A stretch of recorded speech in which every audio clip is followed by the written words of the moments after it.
Hello दोस्तों, कैसे हैं आप? उम्मीद करता हूं सभी अच्छे होंगे। संविधान विषय पर हमारी निरंतर वीडियोस आपको मिल रही हैं। उम्मीद करता हूं उससे आप सभी लोगों को लाभ हो रहा होगा। इसी श्रृंखला को आगे बढ़ाते हुए आज हम बात करेंगे अनुच्छेद 13 की। अगर जो मैं बात करूं अनुच्छेद 13 की, अनुच्छेद 13 कहता है कि मौलिक अधिकारों से असंगत या उनका अल्पीकरण करने वाली विधियां। मौलिक अधिकारों से असंगत या उनका अल्पीकरण करने वाली विधियां, यानी कि ऐसे कानून जो मौलिक अधिकारों से असंगत हों। असंगत किसे कहते हैं? असंगत होता है जब दो चीजों को साथ साथ नहीं रख सकते, दोनों चीजें एक दूसरे के जो हैं विपरीत हों, तो उसे कहा जाता है असंगत। कि मौलिक अधिकारों से असंगत या उनका अल्पीकरण करने वाली विधियां या उनको कम करने वाली विधियां। जैसा कि आप जानते हैं कि भारत का संविधान 26 जनवरी 1950 को लागू हुआ और 26 जनवरी 1950 को ही भारत के नागरिकों को मौलिक अधिकार मिले। 20 जनवरी 1950 से पहले भारत के नागरिकों के मौलिक अधिकार उनको प्रदान नहीं किए गए थे, उनको मौलिक अधिकार नहीं थे। अब जो 26 जनवरी 1950 से पहले के जो कानून हैं, जब नागरिकों को मौलिक अधिकार दिए ही नहीं गए थे तो मौलिक अधिकारों की परवाह भी नहीं की गई थी। अब यहां पर यह देखना है आर्टिकल 13 के अकॉर्डिंग कि वो कानून जो 26 जनवरी 1950 से पहले बने हुए थे और वो मौलिक अधिकारों से असंगत हैं, उन कानूनों का क्या होगा? तो जब हमने आर्टिकल 13 सब आर्टिकल 1 को देखा तो उसने कहा कि इस संविधान के प्रारंभ से पहले, इस संविधान के प्रारंभ से पहले भारत के राज्य क्षेत्र में लागू सभी विधियां उस मात्रा तक शून्य होंगी जहां तक वे मौलिक अधिकारों से असंगत हैं। यानी कि उसमें यह कहा गया कि इस संविधान के प्रारंभ से पहले भारत के राज्य क्षेत्र में लागू सभी विधियां उस मात्रा तक शून्य होंगी जहां तक वे इस भाग के उपबंधों से जो है असंगत हैं। यानी कि ऐसा कोई भी कानून जो 26 जनवरी 1950 से पहले बना हुआ हो और भारत के अंदर लागू हो और अगर जो मौलिक अधिकारों से असंगत है तो वो कानून क्या होगा? शून्य होगा। ये क्लॉज 1 जो है sub article 1, article 13 sub article 1 जो ये कह रहा है, ये उन कानूनों की बात कर रहा है जो संविधान के लागू होने से पहले बने थे और भारत के अंदर लागू थे। अगर जो मैं बात करूं आर्टिकल 13 सब आर्टिकल 2 की, ये उन कानूनों की बात कर रहा है जो भारत का संविधान लागू होने के बाद बने। तो ये कहता है कि राज्य ऐसा कोई कानून नहीं बनाएगा, राज्य ऐसा कोई कानून नहीं बनाएगा जो मौलिक अधिकारों को कम करते हो या छीनते हो, और अगर जो ऐसा कोई कानून बना दिया तो वो वहां तक शून्य होगा जहां तक मौलिक अधिकारों को कम करता हो या मौलिक अधिकारों को छीनता हो। इसी के साथ जब हम अनुच्छेद 13 के उप अनुच्छेद 3 को पढ़ेंगे तो वहां पर यह बताया भैया कानून क्या है।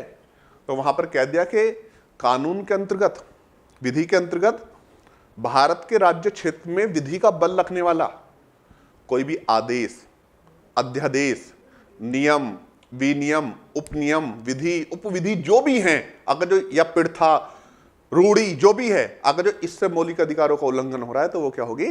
शून्य होगी। अब यहीं पर अब आगे चले। अब क्या हुआ? जो कानून की जब बात की तो कानून दो तरह से बनता है। संसद कानून दो तरह बनाती है, एक तो अपनी साधारण विधायी शक्ति का प्रयोग करते हुए, एक अपनी संशोधन शक्ति का प्रयोग करते हुए।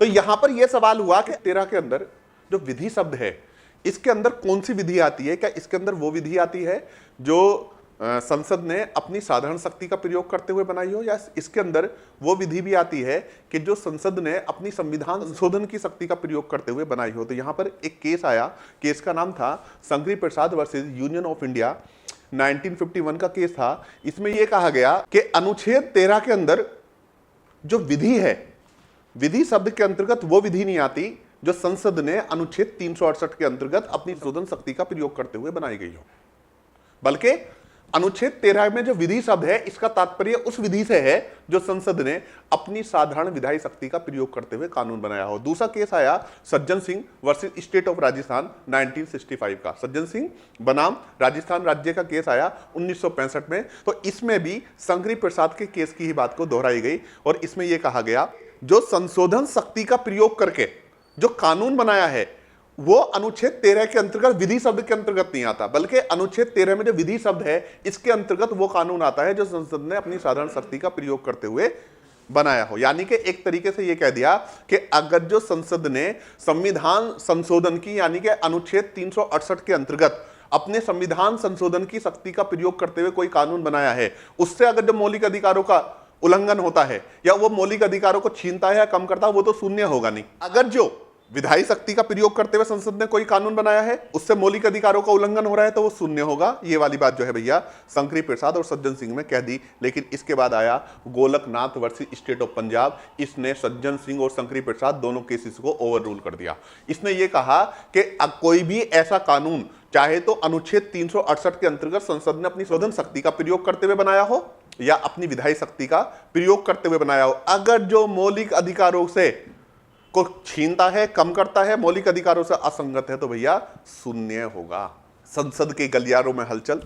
संसद ने गोलकनाथ के वाद में जो निर्णय आया है, इसके प्रभाव को दूर करने के लिए क्या करा भैया कि 24वां संविधान संशोधन पारित किया।